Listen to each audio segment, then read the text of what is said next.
Saudara, kita beralih ke informasi lain. Anak berusia 9 tahun ditemukan meninggal di rumahnya di Cilegon, Banten.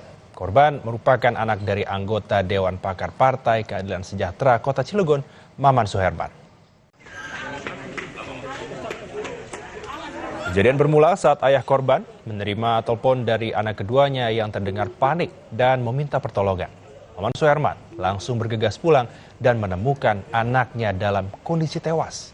Korban sempat dibawa ke rumah sakit, namun nyawanya tak tertolong. Dalam mengungkap kasus ini, polisi telah melakukan olah TKP, visum, hingga memeriksa 8 saksi. Sudah melakukan visum, kita sedang menunggu hasil otopsi dari korban. Butuh berapa lama Bang untuk otopsi? Untuk otopsi hari ini insya Allah sudah bisa selesai. Hasil sudah bisa keluar untuk hasil otopsi. Dan 8 saksi yang diperiksa itu dari pihak keluarga atau keluarga? Termasuk ada dari pihak keluarga juga. Harus tepat ya? Termasuk dari pihak keluarga juga ada, dari pihak non-keluarga juga ada. Dan saudara, untuk mengetahui bagaimana hasil pemeriksaan polisi terhadap kasus pembunuhan seorang anak di Cilegon, Banten, ada jurnalis Kompas TV Suherdi yang akan menyampaikan informasi terupdate-nya untuk Anda. Suherdi, hingga saat ini apa saja temuan polisi terkait kematian anak berusia 9 tahun di rumahnya ini, Suherdi? Saudara Eugen dan pemirsa bahwa saat ini pihak kepolisian Polres Cilegon saat ini sedang memeriksa saksi-saksi yang lebih dari 8. Yang informasi tadi malam bahwa Kasat Reskrim mengatakan bahwa saat ini lebih dari 8 saksi yang diperiksa, sekitar 10 orang, itu antara warga dan keluarga korban, warga sekitar ya, yang area rumah korban. Dan keluarga korban ini sedang diperiksa untuk apakah motif dari pembunuhan 9 tahun ini. Dan ini sedang diselidikkan motif-motif apa yang dilakukan oleh pelaku yang dilakukan oleh anak berusia 9 tahun ini, Elgin. Dan saat ini juga bahwa sebelumnya anak 9 tahun ini juga ada luka-luka bagian tubuh yang lebih dari 20 luka yang dialami dari korban ini. Yang itu saat itu anak kedua itu melaporkan bahwa ke orang tuanya saat itu hanya seorang anak kedua dan ART yang berjaga di rumah itu. Dan saat ini juga polisian masih menyelidiki saksi-saksi yang lebih dalam untuk apakah motif di dalam pembunuhan tersebut. Elgin. Ya, Suherdi, apakah sudah ada keterangan dari polisi untuk dugaan sementara? Apakah memang ini murni pembunuhan atau memang ada dugaan perampokan? Ya, polisi masih belum merilis secara resmi, masih menggali saat penyelidikan dengan bukti-bukti yang CCTV dan barang bukti yang di lokasi kejadian dan barang bukti yang dicuri, misalkan dirampok barang di rumah tersebut. Dan motif ini masih diduga pembunuhan dan ada perampokan dan masih didalami oleh pihak kepolisian. Elgin. Oke, Herdi, hingga saat ini apakah pihak kepolisian masih melakukan olah TKP dan apakah sudah ada hasil dari olah TKP yang sudah dilakukan kemarin juga, Herdi? Ya, dari saat kejadian hingga saat ini juga pihak kepolisian masih olah TKP untuk membuktikan barang-barang yang sudah diamankan. Dan oleh TKP saat ini di rumah korban masih agak lenggang yang dijaga oleh beberapa penjaga dari pihak kepolisian dan warga sekitar. Dan jika ada warga yang masukin harus minta izin pihak kepolisian. Dan saat ini juga pihak kepolisian masih mengumpulkan barang bukti untuk menghasilkan apakah ini motifnya pembunuhan atau perampokan. Dan itu juga masih menunggu keterangan rilis dari pihak kepolisian. Lagi.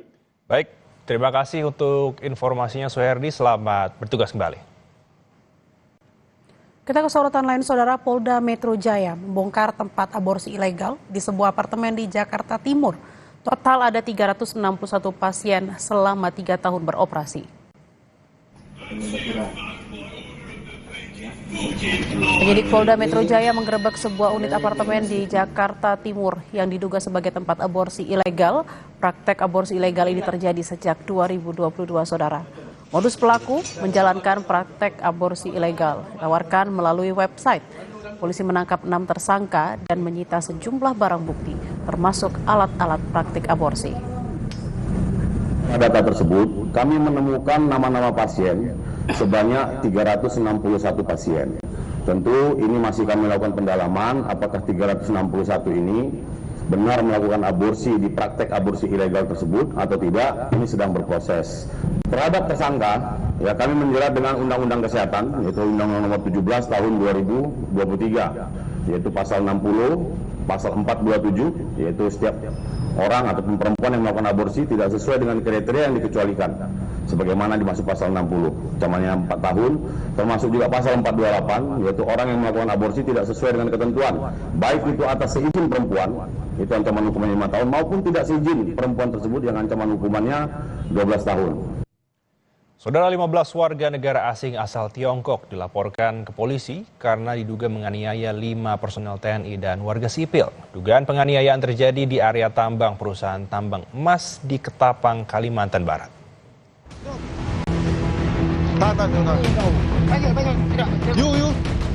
Cekcok antara personel TNI dan WNA asal Tiongkok ini terjadi di area perusahaan tambang emas di Ketapang, Kalimantan Barat. Para WNA ini ditegur karena diduga mengoperasikan drone di area perusahaan tambang emas.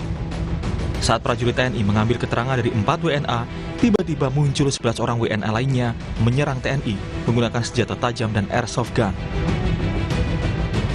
Mereka mendapatkan laporan dari satpam perusahaan yang dimana melihat drone yang terbang di sekitar lokasi area latihan.